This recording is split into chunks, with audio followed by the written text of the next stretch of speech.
November 19th, 2006. It was my wife's birthday. It was a Sunday morning. I walked out of our bedroom, walked down the hall, and as I passed the laundry room, I saw some water coming out. So I opened the door, and I saw a lot more water on the floor. And at the time, it was my last semester of college, and my wife and I were staying with her parents in their basement for the last semester so that I could do an unpaid internship. So I walked upstairs to get my father-in-law. He's a man's man. He lays carpet for a living. He builds things with his hands, like kitchen tables and stuff. And I said, Art, I think that the laundry room is flooding. And we went downstairs, and he confirmed that indeed the laundry room was flooding. But not only was it flooding, it turns out that the city sewage line had broken and backed up into not only our home, but also about 20 homes in the neighborhood. And if you've ever had your home flooded with sewage, you can imagine that it doesn't smell very good. So immediately we thought, well, what do? Maybe we just build a dam in front of the laundry room door and try to keep it from, but immediately that didn't work. The other problem that we had was my mother-in-law ran a seamstress and sewing business out of her basement. She had thousands of dollars worth of expensive fabrics, batting, and sewing machines. So we immediately grabbed my wife's 7 other siblings. We're Mormons from Utah. And we grabbed everything and immediately got all the siblings to grab everything and start taking it upstairs so that it could escape the flood. And my father-in-law, being the man's man that he is, tells everybody to grab a bucket. So we grab buckets and we run downstairs and we're scooping up buckets full of sewage and running upstairs to throw it outside. And pretty quickly we come to the conclusion that that's not going to work. Because there's more sewage coming into the basement than we can really bail out. So pretty quickly we get all of the valuable stuff out of the basement. My wife has tried to build a dam in front of our bedroom door with our clothes and our blankets. So we just sort of leave those and we exit the house. And we realize that we don't have anywhere to stay that night. So I call my buddy Todd, who's a friend of mine from high school, and I say, hey, you've got a big unfinished basement. Any chance that we can crash in your unfinished basement for a night or two while we get this sorted out? And he's a good friend, and he kind of laughs because he didn't go to college. He barely graduated from high school, but he got a contractor job right out of high school. So now he owns a house, and he's married, and has a bunch of kids, and he makes way more money than me, and I have a theater degree. So we stay at Todd's house for a couple of nights, and then we find out that it's not going to be just a couple of nights, because when your house is filled with sewage water, you can't just like dry it out and move back in. It's really unsanitary, and so we had to like rip the house out to the studs and rebuild it inside. So we don't have a place to live, and I don't want to stay with my buddy Todd, so I quit my unpaid internship and I go find a job. And we sink sort of the last of our savings into repairing our car so that I can reliably get back and forth to work. And my first day of my new job, my wife takes me in the car and she's going to take me to my first day of work. And about halfway there, the car breaks down on the freeway, just completely dies. And we think, wow, that sucks, but you know, I just got a new job, so we'll just get a new car rather than try to throw good money after that. So I don't recommend car shopping when you've been through a lot of tense and emotional experiences recently. And I also recommend taking somebody with you who knows something about cars. So we go find a car that we think looks perfectly nice, and we sign it, not really understanding what we've signed. And I'll explain why that's important later on in the story. So I get the car, I get the job, we get an apartment, we move in, and 3 months later I get fired. I deserve to be fired.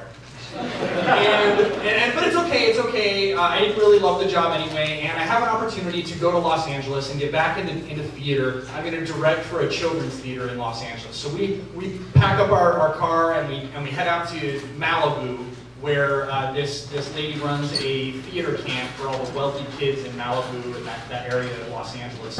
And there's about 100 kids ages 6 to 16 years old. And I love it. I'm just having the time of my life. These kids are awesome.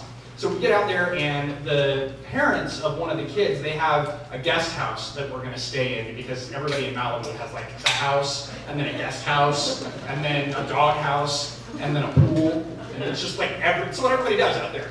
So we stay in the guest house, and we get there, and we put all of our stuff away, and we go to work, and the first day of work, we come back, and we get back to the guest house, and I open the door to the guest house, and a huge flood of water.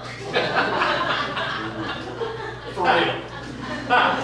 And you can guess that it's not just water, it's the sewer has backed up into the guest house. And we've got like our blankets and our sleeping bags and our clothes all over the floor because we haven't really unpacked yet. So all of our stuff is just completely destroyed. And it turns out that their tree, the roots, had grown into the pipes, and nobody had bothered checking it because it was just the guest house. So, of course, we can't stay in the guest house because it's not sanitary, so we go to the parents, the other parents of the kids in the camp, and I'm like, hey Timmy, can I stay with you, with your parents? Would it be okay if we stayed with you at your house? And the parents kind of get together and let us like sleep a week here and then 2 weeks there in guest bedrooms, and we're sort of in our car hopping from house to house every couple of weeks for the rest of the summer. But that's okay. You know, it's an adventure, it's fun. Second to last day of camp, we're driving home from work, and our car breaks down on the 405 at rush hour in Los Angeles. The 405 is the big, busy freeway that goes right through the center of Los Angeles. Like when you see all the horrible pictures about traffic in Los Angeles, that's where our car broke down.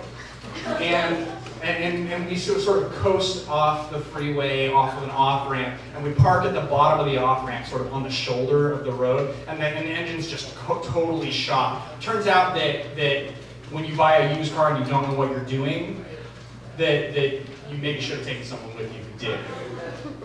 And so we think, oh man, we really don't like owning a car anyway, so Timmy's parents also happen to own a used car lot. So they send a tow truck to tow our car back to the car lot, and we decide, well, we can put a bunch of all the money we've earned this summer into the car and try to get it fixed, but we're actually planning on moving to Portland.